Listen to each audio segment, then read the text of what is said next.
بندہ ایتھوں لکھاں خرچ کر کے بیت اللہ دیاں زیارتاں واسطے جاندا ہے تے اوتھے جا کے نہ جدوں کہندا لبیک اللہم لبیک لا شریک لک لبیک ان الحمد والنعمت لک والملک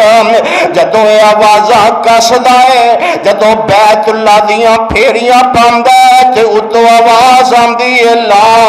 لبیک اسی تیری حاضری منظور نہیں کر دے اسی تیری حاضری قبول نہیں کر دے اعلان ہوندا وجہ کی ہے فرمایا مطعمہ حرام مشربہ حرام ملبسہ حرام اور لکھاں روپیہ ظلم دے نال اکٹھا کر کے لے آن والے تیرا کھانا بھی حرام دا ہے تیرا پینا بھی حرام دا ہے تیرا پہننا بھی حرام دا تے میں تیریاں دعاواں یا تیرا بیت اللہ دے اندر آنا کیویں قبول کرا ہے